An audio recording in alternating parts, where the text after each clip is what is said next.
The autumn wind, carrying the crisp scent of bruised Honeycrisp apples and distant wood smoke, always felt like a warm embrace to me. I am 26 years old, and standing on the wraparound porch of our Sterling family farmhouse in upstate New York, I looked out over the 80 acres of heritage apple trees. This land was more than soil and bark. It was a living monument to 4 generations of hard work, sweat, and survival through bitter winters and harsh droughts.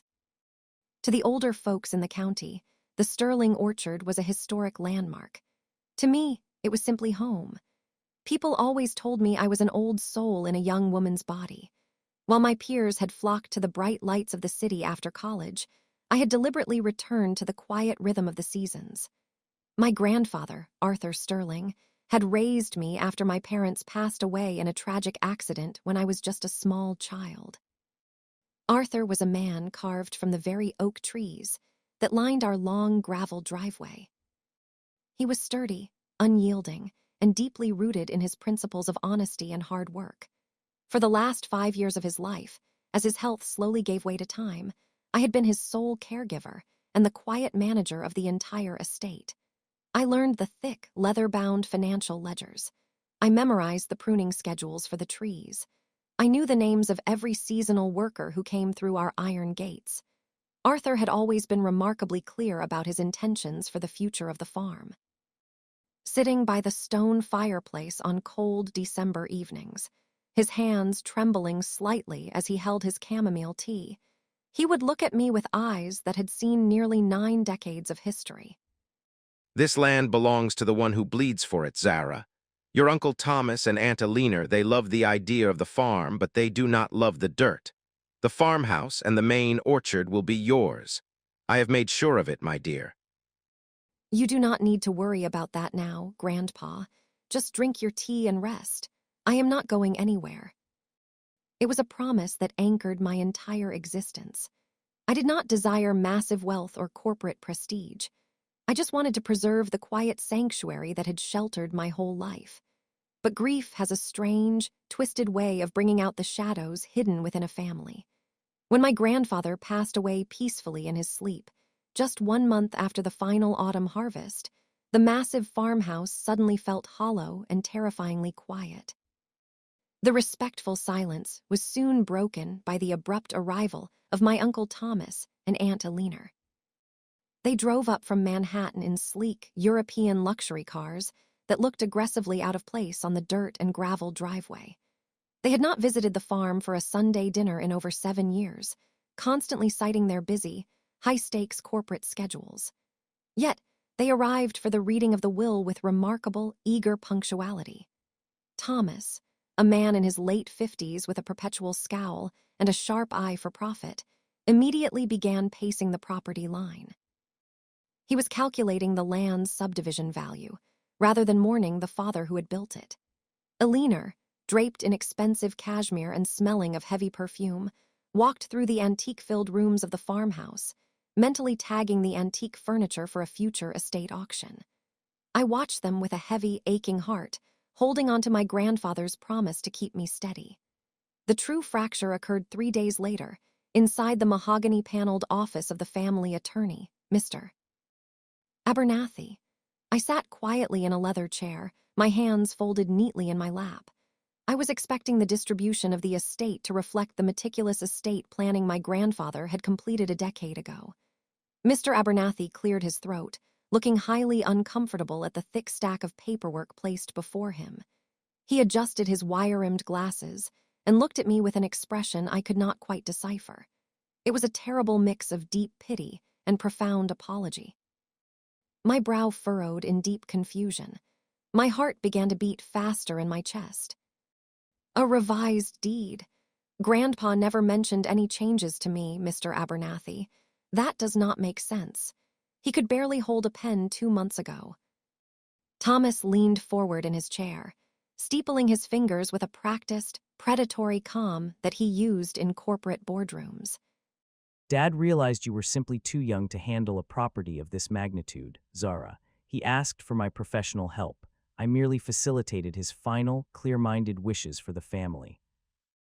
Mr. Abernathy read the amendment aloud, and the formal legal words hit me like heavy, physical blows to the stomach.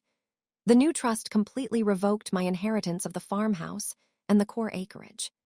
Instead, it granted Thomas and Alina absolute control and immediate authority to liquidate the entire 80 acres to a commercial real estate developer. The developer planned to bulldoze the historic orchard to build a luxury subdivision for wealthy city commuters. I was left with a modest, one-time cash stipend. It was essentially a severance package from my own life. I stared down at the signature on the photocopy Mr. Abernathy handed me. It was my grandfather's name, but the letters were jagged, forcefully guided, and entirely devoid of the proud, looping strokes I knew so well. It was the messy, frantic signature of a man who was either heavily medicated or physically coerced. The people I shared a bloodline with had not just stolen my home. They had preyed upon an old man's final, vulnerable days to erase his lifelong legacy. The days following the devastating meeting in Mr. Abernathy's office felt like walking through a thick, suffocating fog. Thomas and Alina wasted absolutely no time. Within 48 hours, professional surveyors wearing bright yellow vests were marching right through the heritage apple rows. They were planting neon-tipped wooden stakes deep into the fertile soil. To them, the orchard was just a grid of future driveways and concrete cul-de-sacs. To me, every single wooden stake felt like an iron nail driven directly into my grandfather's memory. At 26 years old, I was up against two wealthy, seasoned corporate executives who had an entire army of city lawyers on monthly retainer. I had spent my 20s learning the precise acidity of farming soil and the delicate blooming cycles of Honeycrisp apples, not the cutthroat, deceptive loopholes of corporate real estate law. Thomas, sensing my profound isolation, adopted a tone of highly patronizing patience. One morning, while sitting at the farmhouse kitchen table, he spoke to me without even bothering to look up from his digital tablet. Zara, sweetheart, listen to me. This farm is a massive money pit. The developer's payout will give you a nice little nest egg. You can move down to the city, get a real job, and maybe meet someone nice. Dad was keeping you trapped here. He was holding you back. He was not holding me back, Thomas. He was giving me a home, something you would not understand. The sheer, arrogant audacity of his lie was the exact spark I needed to wake up. My grandfather had not held me back. He had given me a foundation. I retreated to the one place in the large farmhouse that Thomas and Alina had completely ignored. I went to Arthur's ground floor study. It was a quiet room lined with floor-to-ceiling bookshelves. It smelled of old leather bindings, dried lavender, and the faint, metallic tang of fountain pen ink.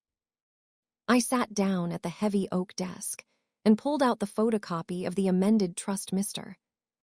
Abernathy had given me. I stared intensely at the date printed right next to the jagged, forced signature. October 14th. Arthur Sterling had been a man of strict, meticulous routine. For 60 long years, he had kept a daily handwritten ledger. It was a habit formed during the leaner times of the Great Depression, used to track crop yields, weather patterns, and eventually his own declining health. I walked over to the wooden filing cabinet in the corner of the room and pulled out the heavy, leather-bound journal for the current year. I flipped the thick, cream-colored pages until I reached the month of October. My finger slowly traced down the dates. October 12th, first frost warning. Zara covered the new saplings. October 13th, bad fall on the porch stairs. Dr. Eris visited. My breath suddenly hitched in my throat. I remembered that terrible weekend vividly. The fall on the wooden stairs had bruised my grandfather's ribs and completely shattered his collarbone. The physical pain had been absolutely excruciating for the old man. I quickly opened the bottom drawer of the desk, where we kept the detailed medical files, and pulled out the professional hospice care log from that specific week. According to the visiting nurse's official charted notes, from October 13th through October 16th, Arthur had been prescribed incredibly heavy doses of liquid morphine to properly manage the severe pain of his bone fractures. The medical notes explicitly stated, "Patient is drifting in and out of consciousness." unable to sit up or hold utensils. Extreme lethargy. There was absolutely no physical or cognitive way my grandfather could have read, understood, or voluntarily signed a highly complex legal document transferring a multi-million-dollar estate on October 14th. He could not even hold a small glass of water on that day. But I knew I needed more than just the medical logs. I needed to definitively prove the orchestration of the fraud. I turned my careful attention back to the legal document itself. I looked specifically at the official notary stamp pressed into the bottom corner. The seal belonged to a Richard Vance, Notary Public, New York County. Why would a city notary from Manhattan be inside an upstate farmhouse on a random Tuesday afternoon? I booted up my grandfather's old desktop computer. It was slow and dusty, but it worked. I typed the names Richard Vance and Thomas Sterling into the internet search bar. It took less than 20 minutes of digging through public corporate filings and financial press releases to find the undeniable connection. Richard Vance was not just a random, independent notary. He was the chief financial officer of Thomas's very own venture capital firm. Thomas had brought his own direct subordinate up to the farmhouse, specifically to rubber stamp a coerced signature, while Arthur was heavily sedated on liquid morphine. The grief that had been weighing me down crystallized into an unbreakable, freezing resolve. This was not a simple family misunderstanding over money. It was a calculated, predatory, and highly illegal crime against a vulnerable senior citizen. Thomas and Alina had banked their entire plan on me being a naive, grieving farm girl who would just take her small severance check and walk away quietly into the night. They had severely underestimated the granddaughter of Arthur Sterling. I did not scream, and I did not confront them in the hallway. Instead, I quietly made physical copies of the daily ledger entries, the nurse's medical logs, and the printed corporate profiles linking my uncle to the corrupt notary. I carefully placed everything into a thick, brown manila envelope. The yellow stakes placed in the orchard outside were not the end of the Sterling farm. They were the beginning of a war, and I was finally armed. The morning of the Oakhaven Town Council meeting, a bitter, biting frost coated the apple orchards, turning the 80 acres into a shimmering, frozen sea of white. Inside the warm farmhouse, Thomas and Alina were celebrating their victory prematurely. They were drinking expensive mimosas in the kitchen, casually discussing which antique brass fixtures they would strip from the historic house before the bulldozers finally arrived. They assumed I was upstairs in my bedroom, paralyzed by my grief and complete defeat. They were entirely wrong. I had left the house long before the sun even began to rise. I knew that taking my mountain of evidence directly to Thomas would just give him precious time to destroy it, or allow him to hire an expensive crisis management team. I needed a highly public audience, and I needed immediate leverage. In the small, tight-knit communities of upstate New York, reputation was a currency far more valuable than cash in the bank. The town council meeting was scheduled for 7 in the evening.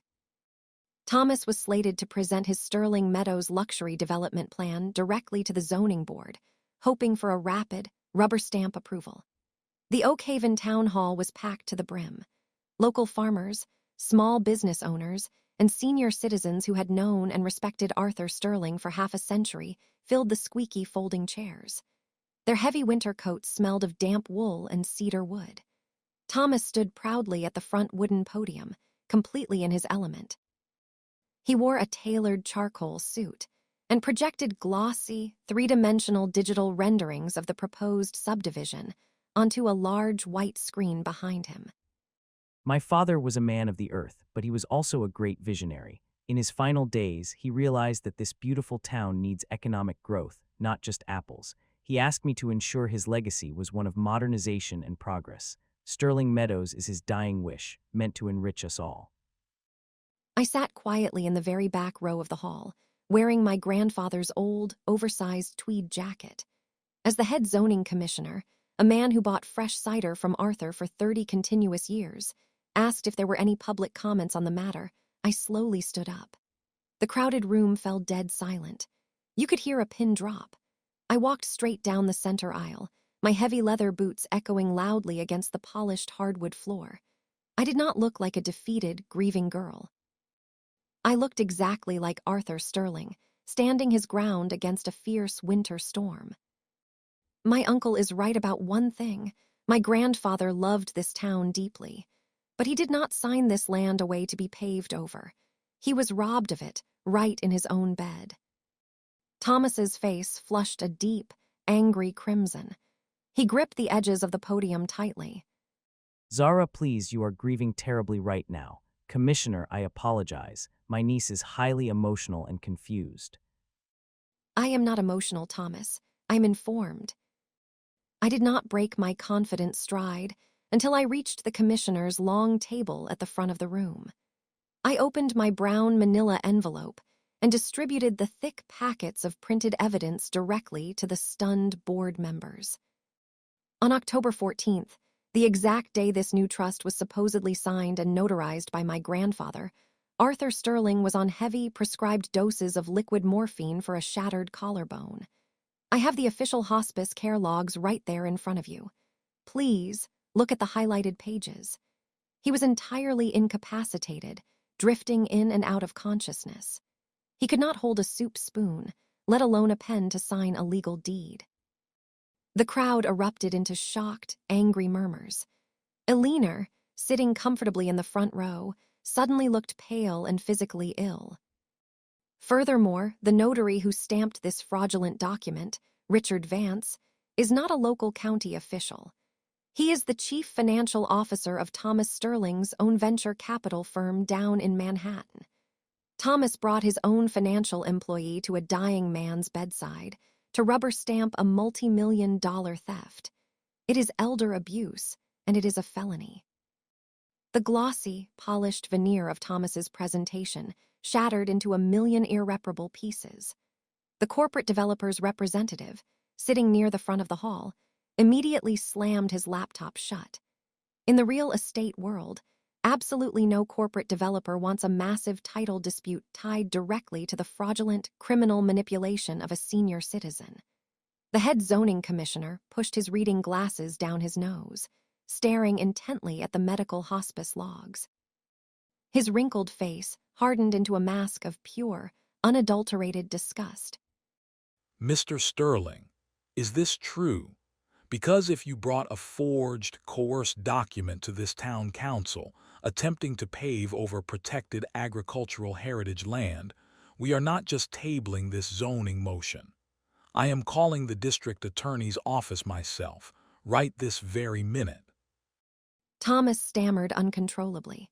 His polished, Wall Street demeanor completely dissolved into sheer, stammering panic. There is a misunderstanding. The documents are, we had verbal consent. Eleanor abruptly stood up, grabbing her expensive designer coat and rushing frantically for the side exit door.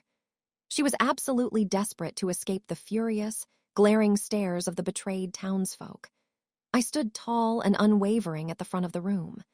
The heavy, suffocating weight of grief I had carried since my grandfather's death finally lifted from my shoulders. The orchard was not just a piece of property to be traded by greedy, absentee heirs. It was a living testament to a good man's life, and I had just built an impenetrable, legal fortress around it. The morning after the explosive town council meeting, the neon-tipped wooden stakes in the orchard were completely covered by a thick blanket of pristine, white snow. The developers had pulled their crews out before sunrise, utterly terrified of being implicated in the impending criminal investigation. The silence that finally returned to the Sterling farm was no longer the heavy, suffocating quiet of grief.